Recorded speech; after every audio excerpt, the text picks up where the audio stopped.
This government, I think we all know, is taking Aotearoa down a path of division and hate.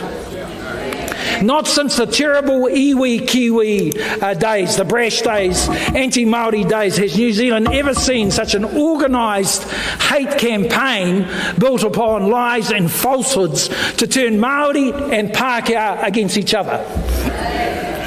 But we're not going to let it happen, are we, whānau? We're not going to let it happen, no way. We've come far too far as a movement to go back.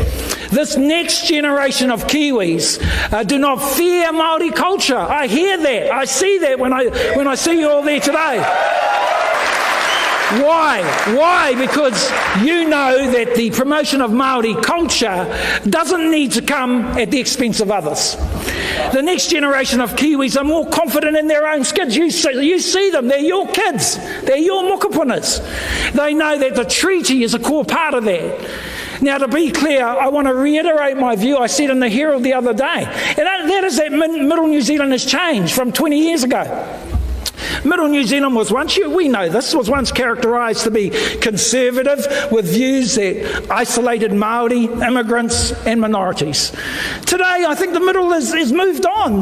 People are more culturally aware. Parents love their kids learning the reo. You love your kids learning the reo. Yes. We love our kids, mokapunas, Māori, Pākehā, Asian, Pacifica, learning the reo, and I think parents have embraced more, and whānau have embraced more diversity in our communities. Now, most of them, and I'm sorry, Nanaia, she asked me not to mention Te Pāti Māori and the Green, sorry, Nanaia, but I have to. Most of them would not be paid up members and supporters of Te Pāti Māori and the Green Party, although there'll be policies they support. No doubt about that. However, they would never agree, for example, with ideas about a Māori parliament. They would not agree with revolutions. They would not agree with an independent Māori state and the wholesale return of private land. Let's get real here, but there'll be principles, many of you, and policies that we're going to support off Te Pāti Māori and the Greens. The Middle is comfortable with Labour's and previously National's position on partnership and want Māori and Pākehā to work constructively and in harmony for the benefit of the nation. You know, members, whānau, so many of these people are our people. We need them all to be with us so that we can be the next government. When Māori identity is strong and respected, all our identities are strong and respected. However, some commentators, not allowed to mention any names today, but anyway, some commentators believe that Labour has misread the room. Apparently we're being hysterical, and the hikoi apparently was a bit of a fizzer. I can't mention any names, I promised our leadership team, but I want to say very calmly to them, go and jump in the lake. And on your way, take your husband, oh no, I wasn't meant to say that, and on your way, I won't say who the husband is, and on your way, remember to check the 700 million views that watch the haka in Parliament. And the 60,000 plus crowd at the hikoi to see if that room was being read accurately by Labour. The fact is, whānau, those views represent Old Zealand. Old Zealand. We are New Zealand. We are Aotearoa. We are. Remember, there was this Member of Parliament, James Richmond, who wrote in 1851, I look forward to the day when the preposterous Treaty of Waitangi will be overruled and the ridiculous claims of the natives to thousands of acres will no longer be able to dampen the ardour and cramp the energies of the industrious white man. James Richmond, let's get real, was channeling the exact same petty bigotry that ACT are channeling with their pathetic Treaty Principles Bill. Whānau, they are old Zealand. We are New Zealand. We are Aotearoa. Some of you might recall that I think I might have called Mr. Seymour a liar. Is he a liar? Well, that's a bit mean of you. Oh no, he wants an apology from me before he debates. Yes or no? Oh, sorry, David. look, some of you might have thought that it was a bit harsh, and unparliamentary. Well, if the truth is harsh and unparliamentary, then I'm guilty as charged. See, I actually pay Seymour a compliment, because if he's not a liar, then he's a special type of stupid, isn't he?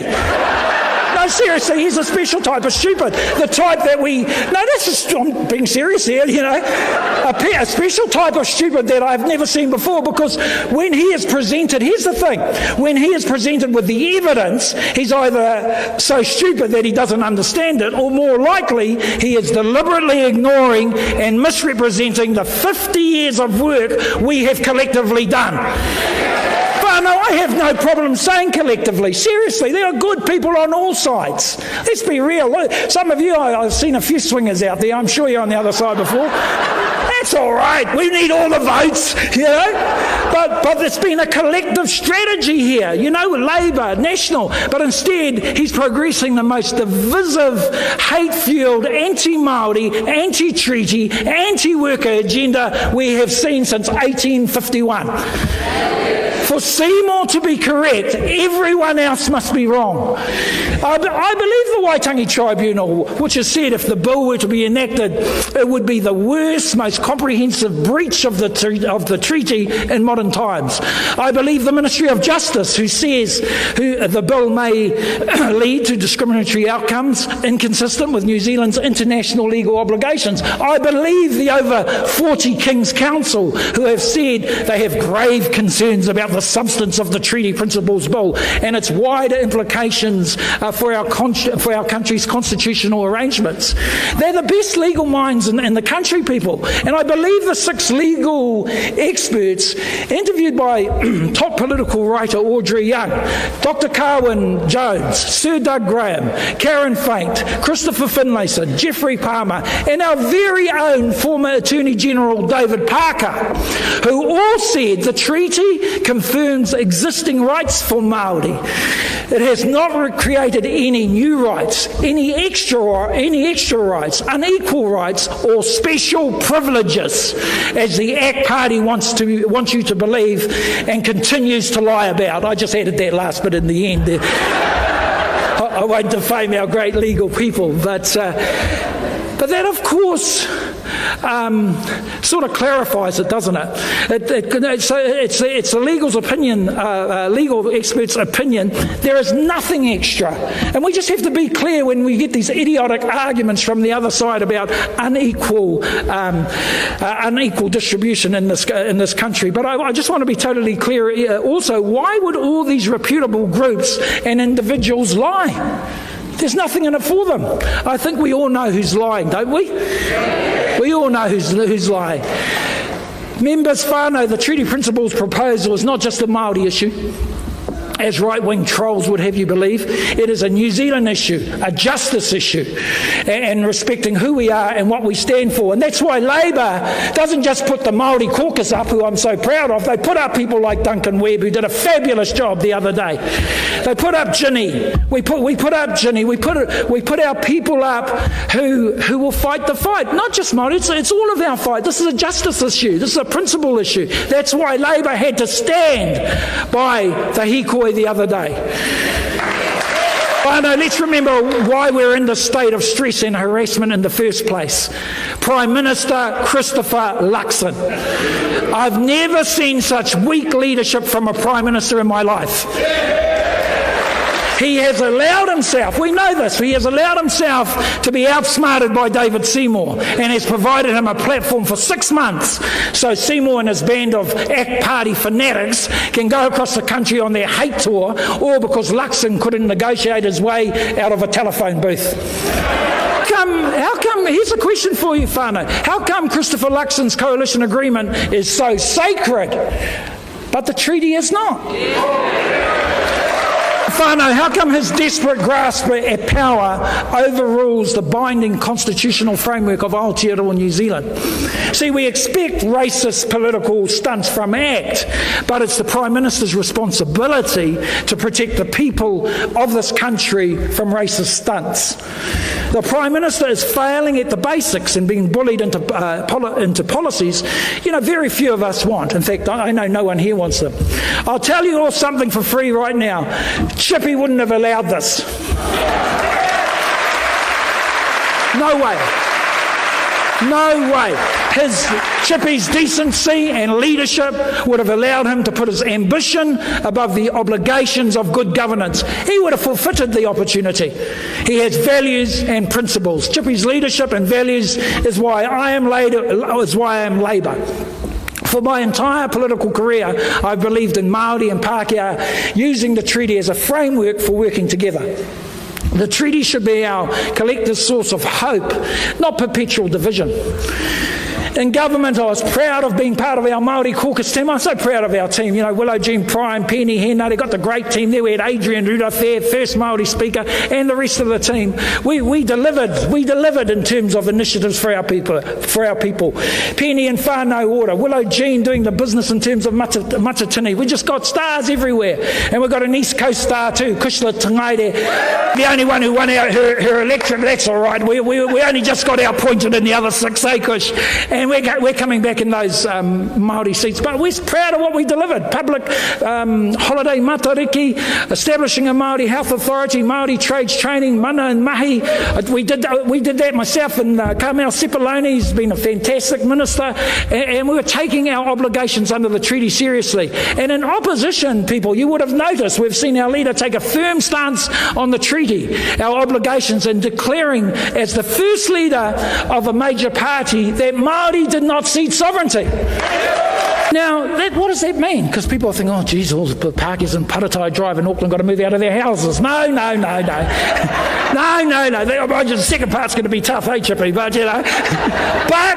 the honesty must be saluted. It doesn't mean that the King is not our head of state. It doesn't mean that Parliament is not sovereign. This is about what is the truth. This is what Chippy said. Māori did not cede sovereignty, people. Do you really think in 1840, 80,000 Māori would cede sovereignty to 2,000 settlers, which was the population at the time? Please.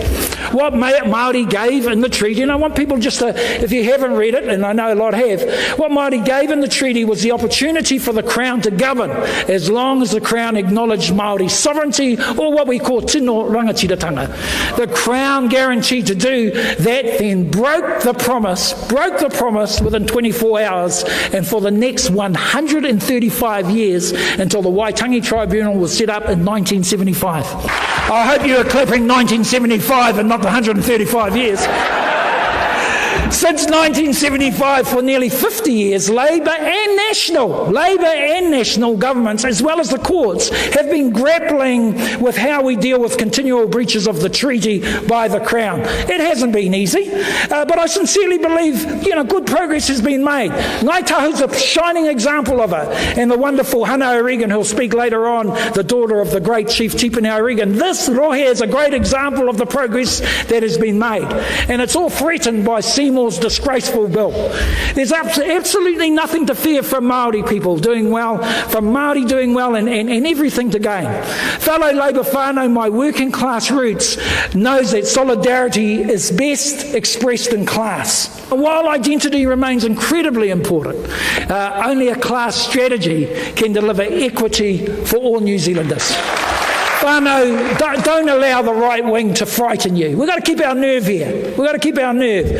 Frighten you that Labour is somehow tainted under the influence of the Māori Party's supposed radicalism. Just nonsense. Just ignore that rubbish. Working class Labour champions free speech. And we welcome the Māori Party to speak their truth. Fine, they can say whatever they like. But working class Labour values are to work together. Not for just one's own interests, but for everyone's interests. The official annual health survey released this month paints a grim picture. 1 in 4 children now live in households where food runs out. 1 in 4 adults and 1 in 5 children can't get to see a GP because of the time it takes to get an appointment. The fact is, under this government, we are more sick, we are more depressed and poorer with rising homelessness and hunger. We must do better, we all know that. We must ensure the wealthy are paying their fair share. We must ensure that polluters and speculators are not rigging the playing field while providing enough funding for infrastructure and growing new enterprises for the future so the next generation of Kiwis can build an economy that is inclusive and prosperous for all. Anō members, it's been an honour to talk today, and we can collectively now stand against the racist right, because we will never agree to rewriting the constitutional framework of our nation without Māoridom's agreement. Not today, Winston Peters, not tomorrow, Christopher Luxon, not ever, David Seymour. Kia ora, no tātou.